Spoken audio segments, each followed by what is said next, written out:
The Tuesday, January 3rd, 2023 meeting of the Eden Prairie City Council is now called to order. Please rise for the Pledge of Allegiance. I pledge allegiance to the flag of the United States of America and to the republic for which it stands, one nation, under God, indivisible, with liberty and justice for all. Something that only happens every 2 years is that we swear in the new council members who were elected, or in this case, re-elected in the last election. So we have 3 of us this evening. And before we begin the order of business for tonight's city council meeting, we'll do the swearing in. So I'm not sure, I believe I'm first. Sure. It doesn't have to be, whatever you, just not. Now I feel guilty saying that, but I am following what's on the agenda. Okay, so head down there. I'll stand here and you can stand down there. That's how we, unless you'd like me to stand down there. I don't think it matters. Your call. Microphone. You get to the microphone.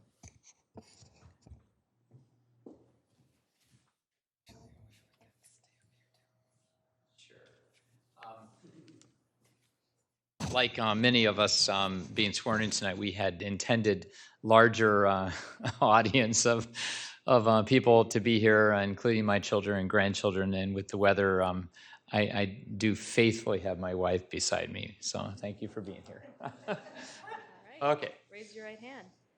Do you solemnly swear that you will support the Constitution of the United States and of the state of Minnesota and faithfully discharge the duties of the office of mayor of the city of Eden Prairie in the county of Hennepin and state of Minnesota to the best of your judgment and ability, so help you God? If so, say I do. I do. I'm glad I don't have to repeat all of that. So thank you. So thank you. Glad I got that.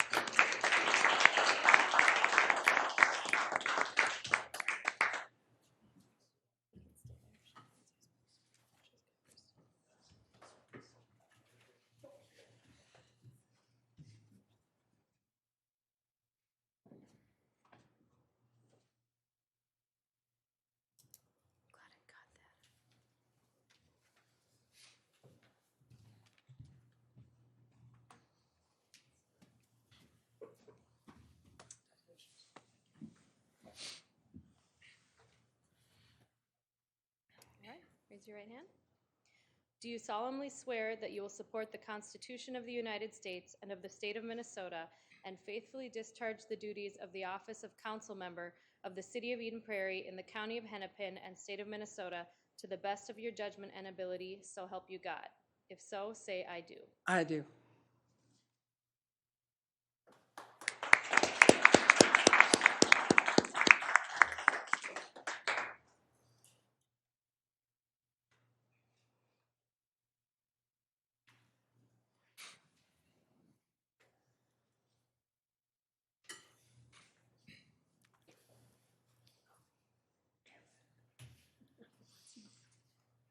Well, you can do that way if you want. Well, I'm glad to have some of my family tonight here. As far as my son wasn't able to make it with the weather, but hey, I'm very happy on it. All right, raise your right hand. Do you solemnly swear that you will support the Constitution of the United States and of the state of Minnesota and faithfully discharge the duties of the office of council member of the city of Eden Prairie in the county of Hennepin and state of Minnesota to the best of your judgment and ability, so help you God? If so, say I do. I do.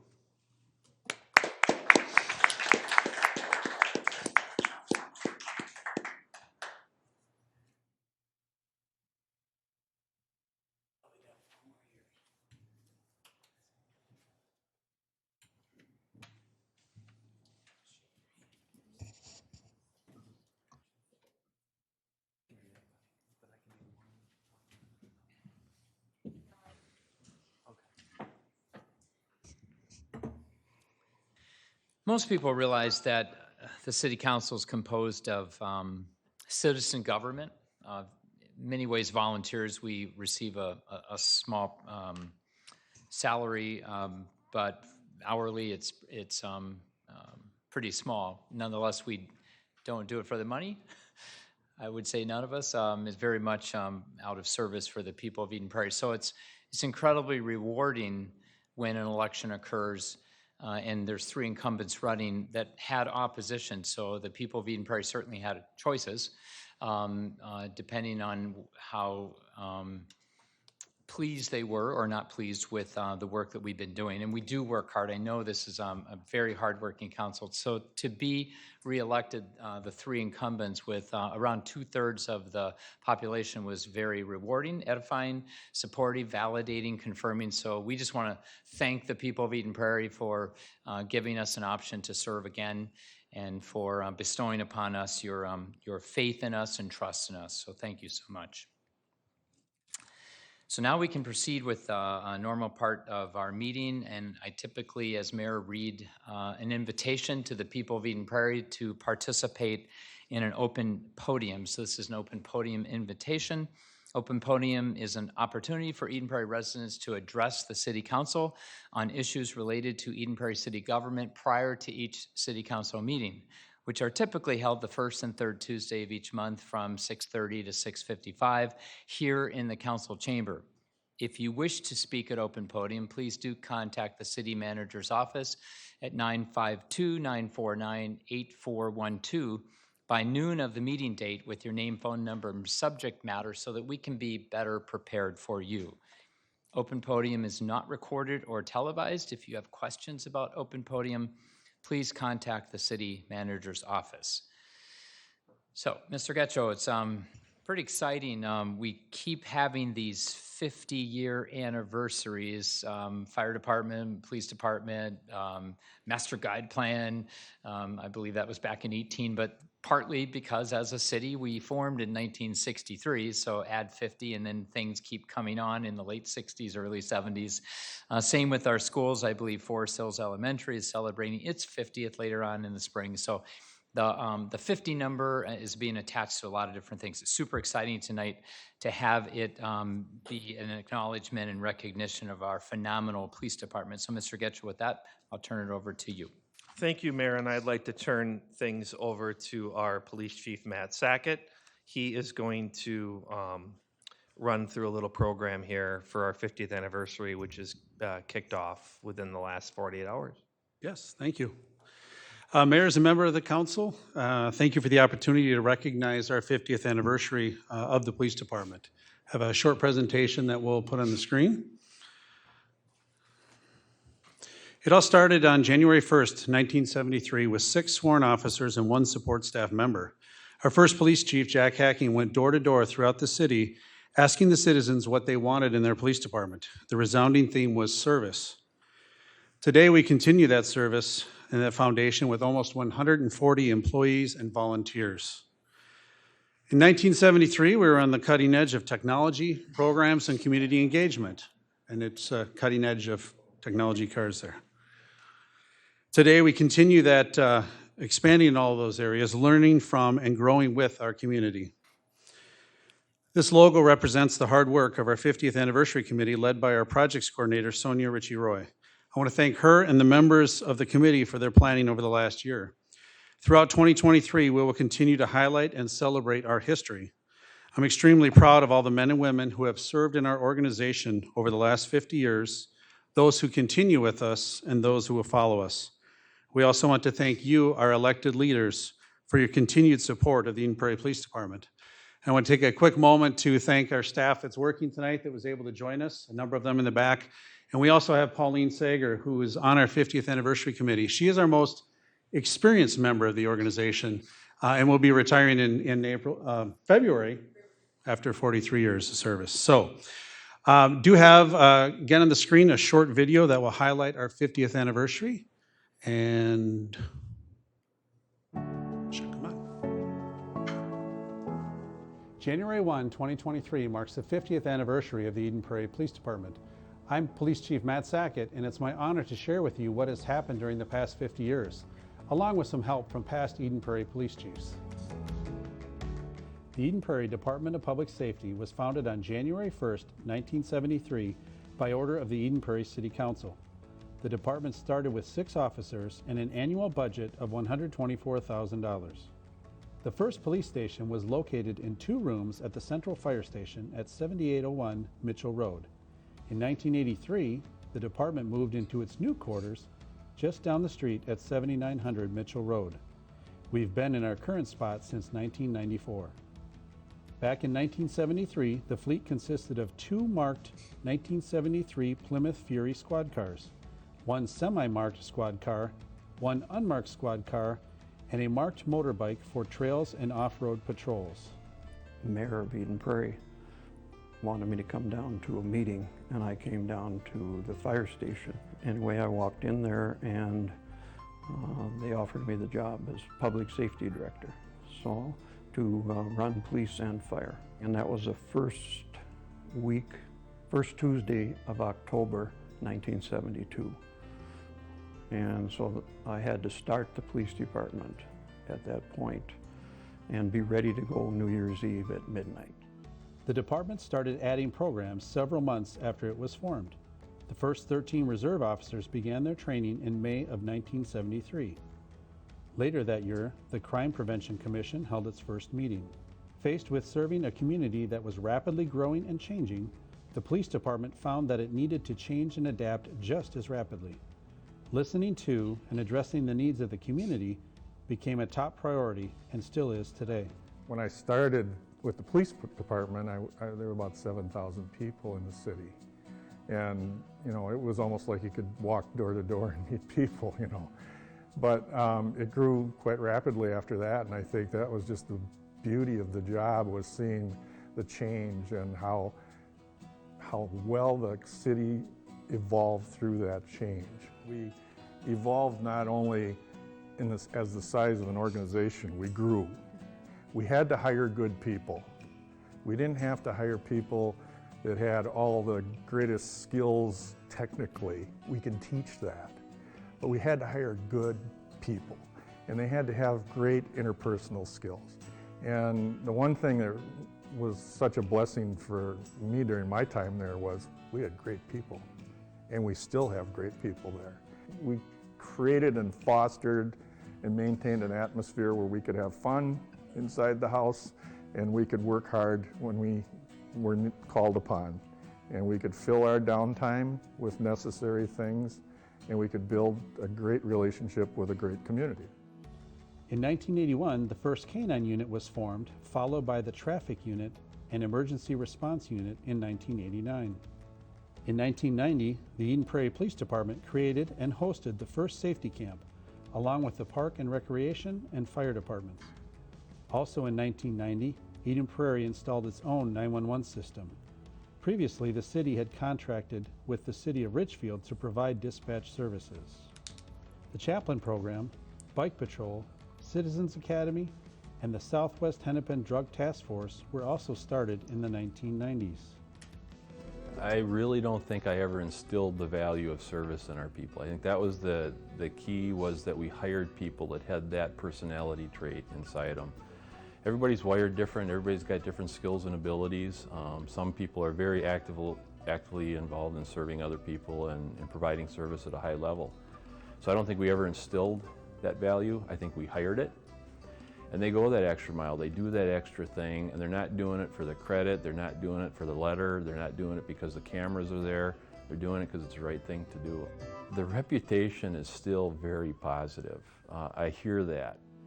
In 2005, the City of Eden Prairie underwent a rebranding process, and the police department's patch changed for the first time since the department's founding. During the 2000s, many new programs were created, including the Domestic Abuse Response Team, the Speakers Bureau, Crisis Negotiations Unit, Crime Tech Unit, Mental Health Team, and the Juvenile Diversion Program. I think every chief Eden Prairie has had a sort of a signature or something they wanted to do with the organization.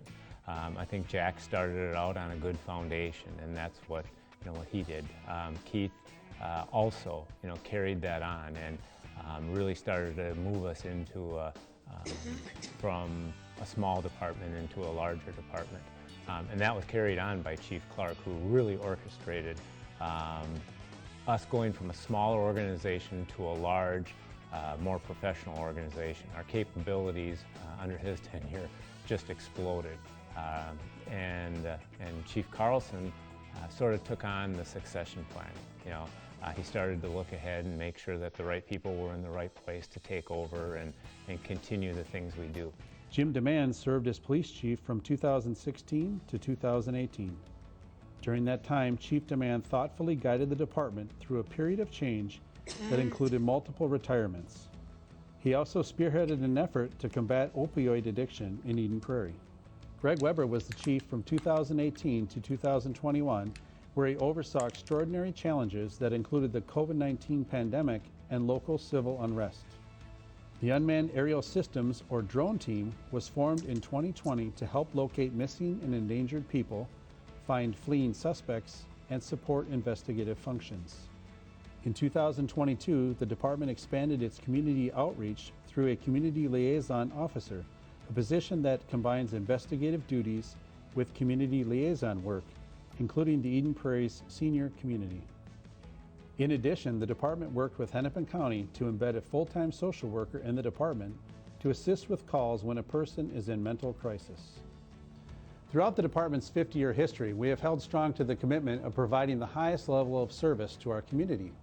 That dedication to service impacts everything we do, from hiring, developing programs, communicating with our residents, and purchasing vehicles and equipment.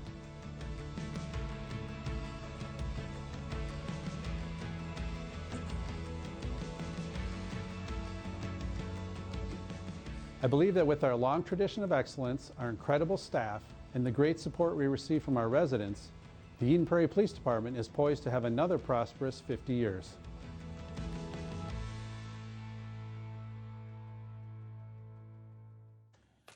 Thanks. Why don't you stay up there? I'll read a proclamation and then come down and present it to you officially. It's with great pride on behalf of all of us, the 5 of us who are ever so proud of all of our staff, our fire department too, and tonight especially our police department.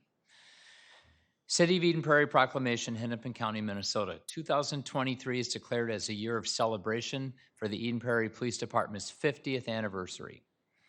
Whereas the Eden Prairie Police Department was founded on January 1st, 1973 with 6 officers and 1 clerk.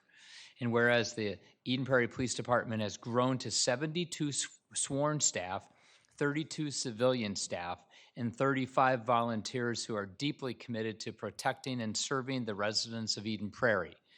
And whereas the EPPD Dispatch Center was created in 1990 and now responds to more than 40,000 calls for service each year. And whereas the department has more than 20 primary and secondary units to help serve the public, including the SWAT team, drone team, K-9, and school liaison units, and whereas for the past 50 years, the EPPD has provided customized service to the community, exercised discretion and fairness in enforcement, built public trust in the department, and promoted the professional development of its members and will continue to do so. Now, therefore, I, Ron Case, Mayor of the City of Eden Prairie, Minnesota, and on behalf of the Eden Prairie City Council, hereby proclaim 2023 as a year of celebration for the Eden Prairie Police Department's 50th anniversary. Ronald A. Case, Mayor, on behalf of the City Council. I think we should maybe all sing.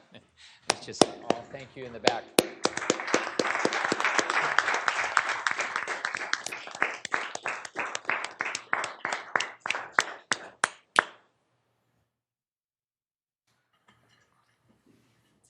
You're receiving this on behalf of your entire massive team, which and the phenomenal work that they do. So thank you so much.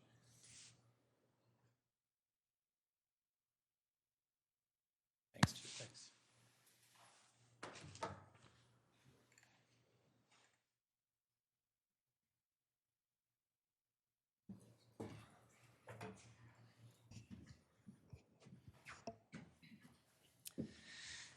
All right, Mr. Getro, we have one donation, 2 donations this evening, I believe. We do, Mayor, and I will turn this over to Mr. Lothammer to cover them. Your Honor, council members, the first donation is from the Lions Tap, a pretty annual contribution from them. It's $1,500. It's going to go towards many of our special events, and so as you attend those or our community members attend those events, they'll get to see that recognition of the Lions Tap.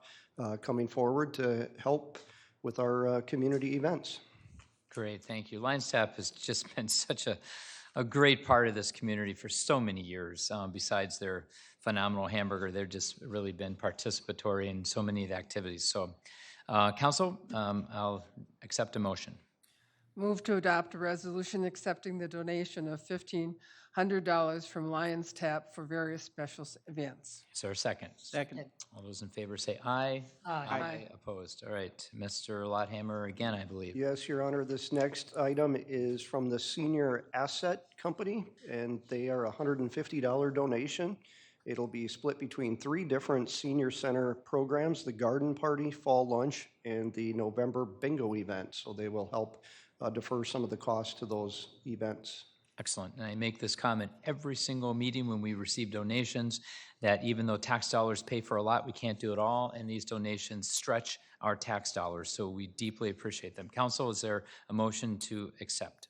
I'll move to adopt a resolution accepting the donation of $150 from Senior Asset for Senior Center special events. Is there a second? Second. All those in favor say aye. Aye. Opposed. All right. All right, moving on to the agenda.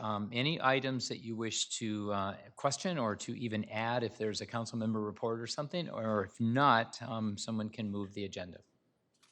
I move to approve the agenda. Is there a second? Second. Any further discussion? All those in favor say aye. Aye. Opposed. All right, minutes. Any questions or edits you have on either the workshop or the council meeting held back on December 6th? If not, is there a motion to accept both meeting minutes? I'll move to approve the following city council minutes. The council workshop held on Tuesday, December 6, 2022, and the city council meeting held Tuesday, December 6, 2022. Great. Is there any further discussion? All those in favor say aye. Aye. Opposed.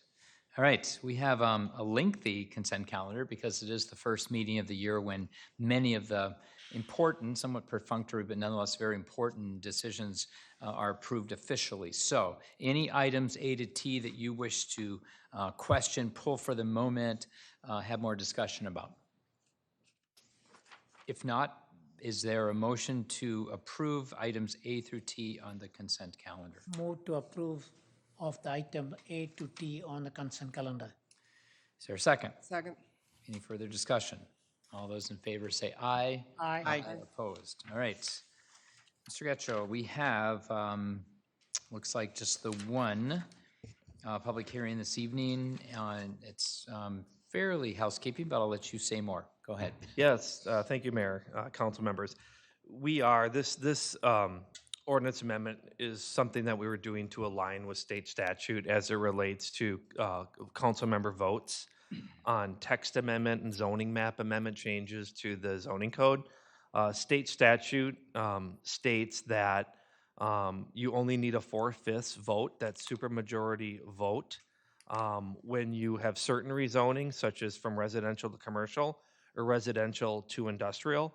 Our current code covers that for all of those changes, and state statute would most likely supersede council if we are in those positions of making those other votes, but we would like to obviously be in line with state statute. So this is simply updating your voting, the pattern for voting as it relates to those that follow state statute on when a supermajority is needed. And for the sake of the public here, with the supermajority vote, the purpose really is when those zoning changes are made that have the highest impact. And one would expect if you live near an open piece of land that you were expecting houses to be built on or something, suddenly some commercial building, a lot more traffic, something, those types of changes require the supermajority, which in our case is 4 votes.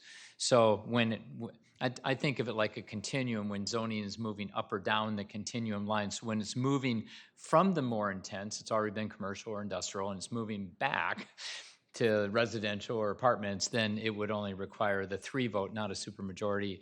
And again, we're not being innovative here. We're simply aligning with state current statutes. So, Council, this is going to be a public hearing. You could ask more questions at the conclusion of closing the public hearing, but do you want to ask anything now? Okay, for anyone in the audience, this is a public hearing. Is there anyone wishing to speak to the council on this issue this evening? All right, council, go ahead. I believe if it's okay with all of you, go ahead and close the public hearing. And if you wish, since we had no questions there, you can still ask questions or have conversation, discussion. But if you wish to go ahead and make the motion to approve the first reading, you can do all of it in one motion. Move to close the public hearing and approve the first reading of the ordinance to amend City Code Chapter 11, Section 11.78, relating to amendment to zoning chapter. Is there a second? Second. Okay, any more discussion, questions, concerns? It is, again, pretty much housekeeping. If there's not, then all those in favor say aye. Aye. Opposed? All right.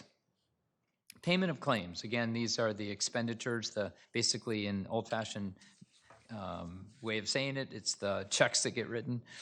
I don't think anyone writes checks much anymore. At any rate, is any questions you have of any of the payment of claims that was in our agenda packet? All right, if not, is there someone that would make the motion to approve the payment of claims? Move for approval of payment of claims as submitted. Is there a second? Any further discussion? Roll call. Councilmember Freiberg, Aye. Councilmember Narayan, Aye. Councilmember Nelson, Aye. Councilmember Toomey, Aye. Mayor Case. Aye, thank you. All right, Mr. Getchell, we have first reading of an ordinance. Turn it back to you. Thank you, Mayor. As you recall, we spent an entire workshop in November with our Public Works Director, Mr. Ellis, updating you on the city's franchise fees program that we've had for over a decade. And so we come to you tonight with an ordinance amendment to adjust those fees.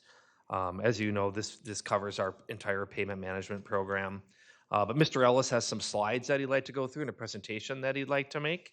And then we have an ordinance in front of you for first reading for of our 3 energy companies that have this franchise fee. And then with both this ordinance and the ordinance that you just approved, they will both have to come back for second readings. All right, Mr. Ellis. Mayor Case and City Council, I do have just a few slides to share, and it should look very familiar to a council workshop that was held just a few weeks ago. But in relation to franchise fees, maybe to set the table a little bit, these were first adopted in 2012 for both gas and electric utilities here in Eden Prairie. And it has been since 2012, and it continues into the future to be used exclusively for pavement management. This is really the horsepower behind our pavement management program.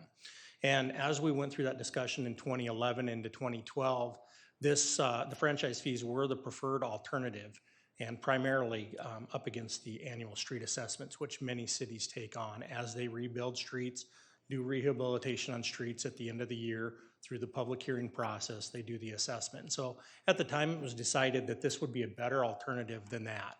And some of the reasons are it avoids a lot of litigation. Large assessments for property owners can be very shocking. When you see that you've got a $20,000 assessment on a street reconstruction project, creates some very divisive public hearings, and quite frankly, franchise fees are just much more efficient. They're equitable, predictable, and for a long-term funding source, it's very manageable. I can predict 5-6 years down the road where we can invest our funds knowing that there is a stable revenue stream coming in. And so franchise fees were adopted in 2012, and today when you look across our state, there are about 110 cities that have franchise fees, and that seems to grow each year. So it's a very common fee structure that you find across the state, whether it's outstate or here in the metro area. And then when we talk about pavement management, a little bit of the background here is that we have today 580 lane miles of roadways that we're responsible for. The average age of that road is growing. It's now 37 years. And the funds that we collect through franchise fees are used for anything from preventative maintenance, which might be, your very affordable crack seals, your seal coats, all the way up to total reconstruction and then everything in between. Our goal is to try to do the preventive maintenance, the much more affordable repair maintenance, crack sealing, and major rehab so that we can delay that future reconstruction, which is very, very expensive. And when we take a look at what are the various funding sources for pavement management, the lion's share comes from franchise fees, about $3.2 million a year. But there's also about $500,000 that comes in through municipal state aid maintenance dollars we receive, and then the general fund also another $500,000. The two primary goals that we have in pavement management is one, and I guess I should explain this chart. Every 3 years, we evaluate every road in Eden Prairie and we assign it a pavement condition index of anywhere from 0, meaning a failed road, to 100, which is an excellent brand new roadway. And our overall goal citywide is to have an average citywide pavement condition index that's in that very good or better category. Today, we sit at about an 86, so we're right on that border of excellent and very good. The other goal that we have is we don't want to ignore some of those roads that are in, less than ideal conditions. We want to keep a handle on those as well. And so our second goal is that less than 10% of our roads will be in the poor, very poor, or failed condition. Today, we sit at 2%. So we are achieving both of those goals. And what are our strategies to achieve those goals, keep our roads in good condition? This chart, which I've shown before, shows pavement condition index over a series of decades. And if you were to build a road, say a development road gets built with a new project the council approves and it gets turned over to the city, if you were to do nothing to that road other than clear the snow and pothole when a pothole patch a pothole when a pothole appears, you would essentially do almost no maintenance on it. You would have no annual costs. But after a period of about 30 years, you could expect that road will need to be completely replaced. If you were to do something that's more in alignment with what our pavement management program does, every 5 to 10 years, you're doing a seal coat, you may be doing another seal coat, then at year 20, you're maybe at an overlay, it'll bump that pavement condition back up, then a few years later, seal coat again, and then maybe at year 40, it's a full depth reclamation, and that gets it up to 100 again, and then seal coat, and then by year 70, it's time to replace that road. If you were to add up the cost of all the seal coats, the overlays, the full depth of reclamation over the period of 70 years, works out to be about $5.70 a square foot you would have invested to get 70 years versus letting it do nothing and letting it fail at 30, then rebuilding it for $10 a square foot and getting another 30 years out of it.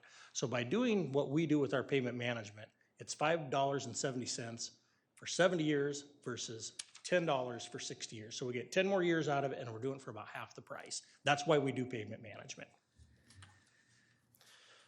Next, when you take a look at what our historical and predicted pavement condition index are, because we've been rating the condition of our roads going back to 1995, you can see that it's started in excellent, dropped down to the middle of very good. Here in 2021, 22, we're back up into the excellent again, but when we project out with our current revenue stream, knowing what our predicted costs are and the type of treatments that we would use, it begins to dip back down. Very good, and then slipping at year 2031 to the good rating. And this is our average overall citywide pavement condition index. So we evaluated different options of going from 4 to 450, 550, up to 750 for the franchise fees, and we could determine where that future PCI will be over approximately the next 10 years. So we found a number of alternatives that meet that first goal of being in the very good or better category. The next thing we wanted to do is take a look at those underperformers, those streets that are starting to show some very fatigued pavement. And again, our goal is no more than 10% of our roads are in that red category that you see, which is failed, very poor, or poor. We want to keep that less than 10%. So if we leave our franchise fees at $4 per month, by year 2031, you can see that jumps up to about 28% of our roads will be in that failed, poor, or very poor. Next, look at $4.50 franchise fee. You see that gets a little bit better by year 2031 at 26%. Then you can go look at $5 and $5.50. We're getting down to 18%, getting close but not quite. $6, we're at 15%. $6.50, we're at 12%, so we're getting very close. And then $7 and $7.50, we can overachieve and beat that goal. Our recommendation tonight is consistent with what we discussed at the council workshop, which is a recommendation of $6.50. Again, we don't quite hit that 10%, less than 10%, failed, poor, very poor, but I think that we can overachieve. I think that we're seeing new technologies and new ways of implementing pavement management. I think that if I'm a betting person, I think we can hit that 10%. You look at the various customer classifications, we're looking at 650 for residential, 815 for small commercial industrial A, and then $20.30 for small commercial industrial B, and then large commercial is up to $89.40. Again, this would achieve our citywide average PCI of very good or better. It nearly achieves the 10% below or equal to the poor, very poor, or failed. And again, the main thing is it avoids special assessments, which has been, I think it's been very helpful for us as we do our work, and I think that it maybe saves a lot of aggravation for the city council as well. So with that, that concludes all of the information that I have tonight. Council, any questions, comments you want to make? I just want to say a few things, and you're welcome to join in.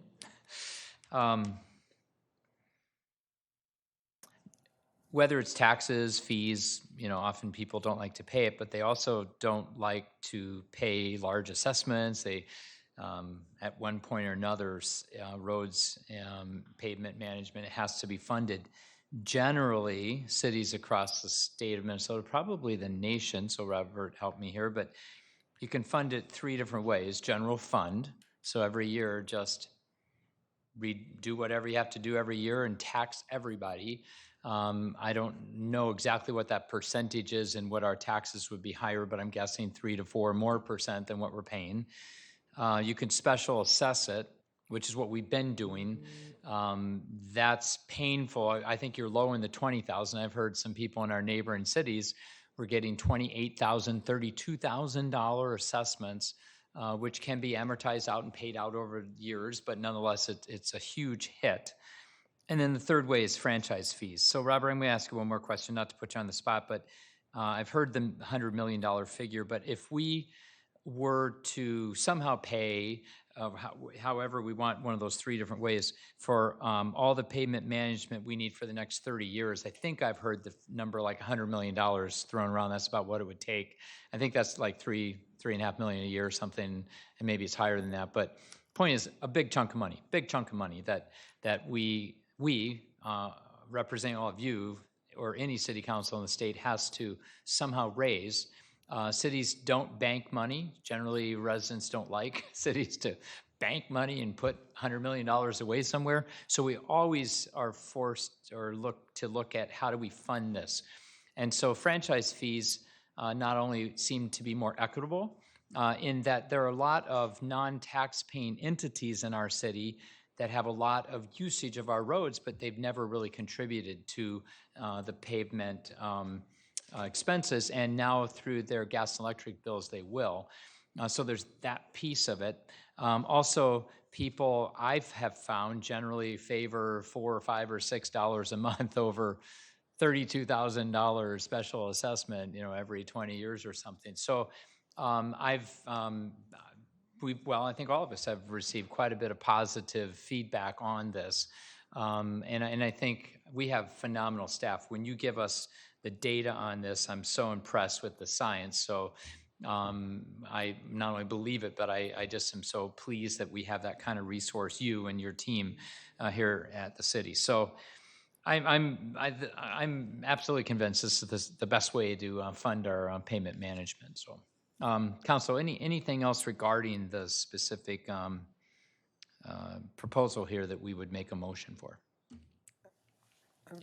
Yes, Councilmember Nelson. I'd just like to say thank you to your department for keeping our roads in such excellent condition. You hear it all the time from people that roads, are good here. They get plowed well here. Everything else that makes it an easy place to live, that doesn't happen everywhere. And all the people I've talked to are very pleased and very proud that their city does it. So thanks. Councilmember Freiberg.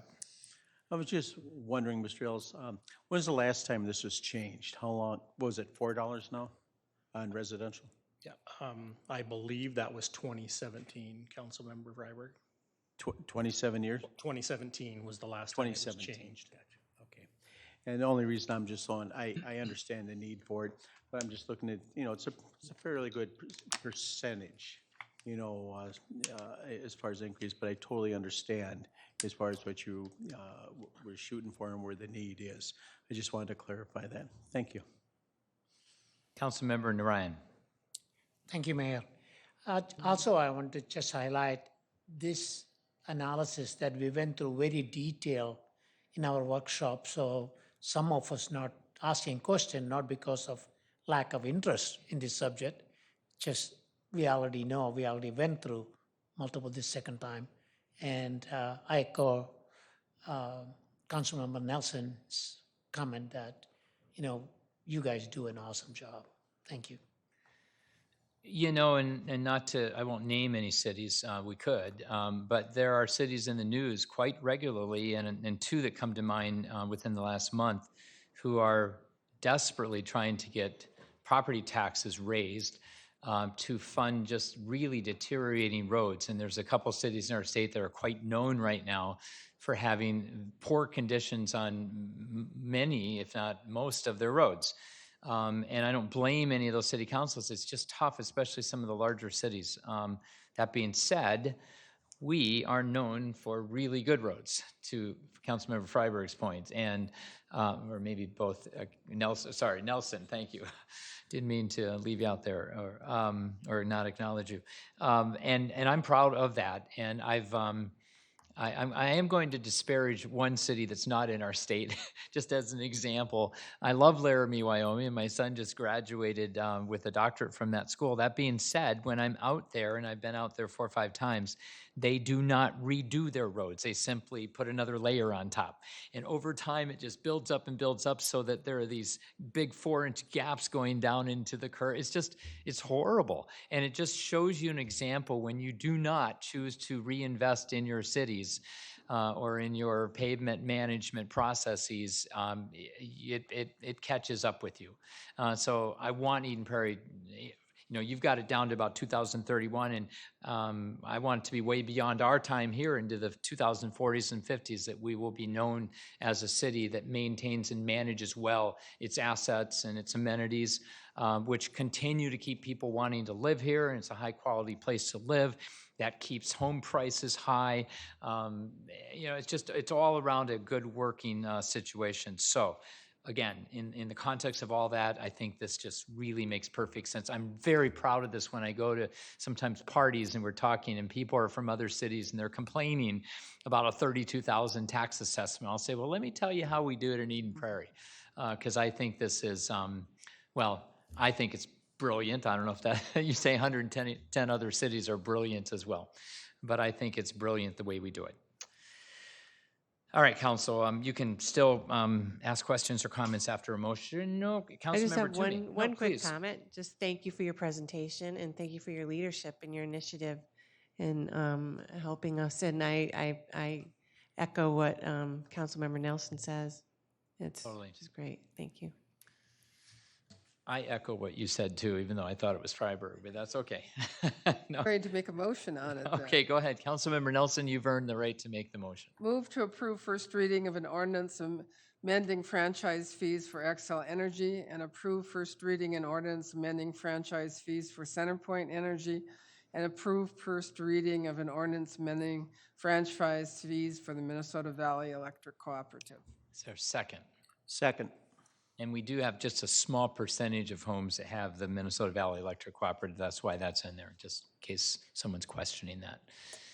Any further discussion? All those in favor say aye. Aye. Opposed? All right. Now we go through a list of appointments we can actually go through fairly quickly. I'll ask you if there's discussion, but if not, we'll just move through them. So is there someone that would make a motion for designating the official city newspaper? Move to adopt a resolution designating the Eden Prairie Sun-Sailor as official city newspaper for the year 2023. Is there a second? Second. Any discussion? All those in favor say aye. Aye. Opposed? All right, someone make the motion for the meeting dates, time, and place. And the acting mayor. I'll move to adopt the resolution designating the official meeting dates, time, and place for the City of Eden Prairie Council in 2023 and appointing Councilmember Nelson as acting mayor. Is there a second? It states statute that in the absence of the mayor, if I'm out of town, that someone has to be designated to be mayor. It doesn't have to be the longest serving city council member, but in Eden Prairie, that's been our tradition. Plus, Councilmember Nelson deserves it and does a great job. But nonetheless, that's why she is being appointed as the longest serving council member. Let's see, I asked for a second. Did I not? Any further discussion? All those in favor say aye. Aye. Aye. Opposed? Aye. Whoop. Oh, okay. You can vote for yourself. Yeah. Absolutely, and as you should. Okay, commissioners to the Housing and Redevelopment Authority. Would somebody make the motion?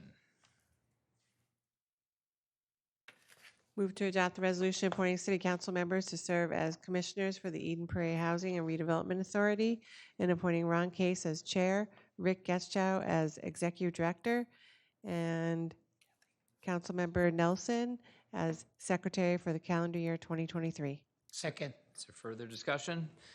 All those in favor say aye. Aye. Opposed. All right, Suburban Rate Authority. Move to adopt the resolution designating Robert Ellis, Robert Ellis as the director and Mark Freiberg. Mark Faber as the alternative director for Suburban Rate Authority. Second. Any further discussion? All those in favor say aye. Aye. Opposed.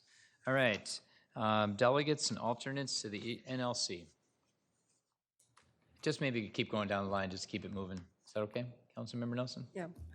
Move to approve appointment of Ron Case as delegate and council members as alternates to the National League of Cities. Is there a second? Second. All those, any discussion?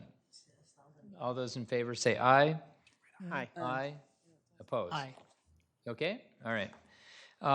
Let's see, MLC, Municipal Legislative Commission. I'm going to let Kathy Nelson make this because I didn't realize, I'm the one technically that, or at least mayors historically, have been the ones attending this, and I've had a difficult time with my schedule this year. So I don't mind being the main representative, but Lisa Toomey has agreed that she would be an alternate and actually would attend on a regular basis. And if I end up retiring next year, I think I'm somewhat announcing that, I'm not sure yet.